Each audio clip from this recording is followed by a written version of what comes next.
Booktube, Chelsea the Reading Outlaw here to finally do the much promised and long awaited short story Saturday. I know, I'm sure you guys are chomping at the bit to get to it, but it's finally here. We're finally going to talk about some of the short fiction I've been reading so far in 2017. The first thing we're going to talk about, you've already heard me mention, you will have seen it in my books 6 through 10 wrap up, and that is Uncanny Magazine, issue 14, the January-February 2017 issue. I always love Uncanny Magazine. I feel like I don't have to tell you guys that. I feel like I don't have to spend more time preaching and praising the many, many benefits of Uncanny Magazine and the many things about it that I love. But I feel like this month it was extra particularly hard hitting and needed and welcome. Like, I needed my Uncanny Magazine this month more than maybe any other month since I've subscribed. I am filming this on Saturday. I am up early filming this Saturday morning. The inauguration happened. Sentient Cheeto Man is officially our president. So yeah, I've needed a little bit of the fighting spirit. Got the red lipstick, got my Uncanny Magazine. Ready to fucking conquer the world, you guys. I wanted to mention a couple things, a couple stories specifically from the magazine. I already named some of my 5-star stories in that wrap up, but I wanted to talk a little bit more about a couple of them. One of them is Monster Girls Don't Cry by A. Merck Rusted. And this story, you guys, this story is literally all about monster girls. In this story, they're literal. They have claws and fangs and wings and scales and all sorts of things. And it's about the struggle of wanting to change to fit in versus really liking who you are and wanting to tell the world to fuck itself. It's a book about bodies and belonging in your body and being proud of your body and the lengths that monster girls will go to hide their monsterness to fit in, and how that's all some bullshit basically, and we don't need to be doing that.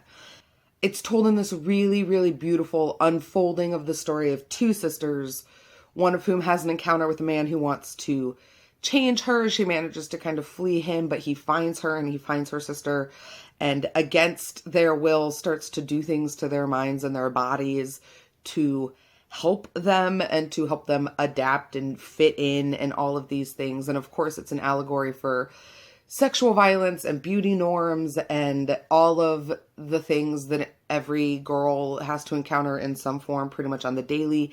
It is an opus. It will make you feel better about your body and about telling other people to fuck off, that they have no ownership or claim to your body, and it will give you talons, it will give you claws, it will help you find the monster girl within yourself, girl or boy, and it will help you be really, really proud of that person. So this story, more than maybe any of the others in the magazine, is the one that I reread and kind of clung to the most. And then there's In Lieu of Stories My Santera Abuela Should Have Told Me, this poem by Carlos Hernandez. And this is a really, really long prose poem that is all about Carlos Hernandez's grandmother coming from the islands, from the Caribbean to America, and how those cultures clash. And I really love prose poetry. I really loved this poem. I felt like it did a really, really great job not only evoking his grandmother's life on the island before she came here to America, as well as the way in which the cultural practices of Santeria manifest themselves, and how those things here in America can be viewed as very different and very frightening and not okay, and how we in America deal with foreign influences and foreign cultures, even within our own families and family structures. This poem kind of breaks all of that down. What it means to be a second generation immigrant, what it means to fight against your home culture, and to not understand the things that are going on with your parents and grandparents until you're much, much older. I really felt like this poem kind of pulled all of those threads out while also having this very, very lush and kind of intense magical realism feel that really kind of gelled well with the setting and with the context of talking about his grandmother and his grandmother's past. So I really, really recommend it. If you're not much into poetry, that might be a really good place to start. I'll link it down below. Like I said, it's a prose poem, so it's really easy to read. So there's not a lot of like poeticism to understand, if that makes sense. So if you're not really used to reading poetry or looking for a place to start, this would probably be a really, really good one to pick up. And the last story that I want to talk about is called Bodies Stacked Like Firewood by Sam J. Miller. This story kind of surprised me. It's the first one in the magazine, and for a long time it took me a while to kind of see how it fit into Uncanny. It's an amazing story of two people coming back together to mourn a loved one, to mourn someone that they shared. It's a story about being trans and feeling like you don't fit in your own body and in your own personhood. And it's also about the creative spirit, and it's about writing and fire and destruction and creativity and how the world ends. But it builds its magic really slowly, and it builds its environment really slowly. And at first I found it really confusing, but the reason I'm talking about it is because it's a really good, I think, example in patience when it comes to short fiction and being willing to go along for the ride and not knowing when you start where you're going to end, which is, I think, something that can be a little bit of an adjustment if you're used to longer fiction and are making the switch to short fiction. So I wanted to bring up the story because I feel like it does a lot of things really well, but it requires an investment on the part of the reader to be willing to go along for the ride and to stick with it and wait for the magic to unfold and wait to see where it goes. And in the end, you're rewarded with this really beautiful story and with this really beautiful kind of conclusion and this really beautiful scene in the story that's very kind of small and close and intimate and private in a way that comes across really well on the page. And then very quickly, because I promised, I did also want to mention the paper Menagerie by Ken Liu. I loved this entire collection. This entire collection gets a 4-star rating for me because there are very few stories in this collection that, like, there are no stories in this collection I would have skipped.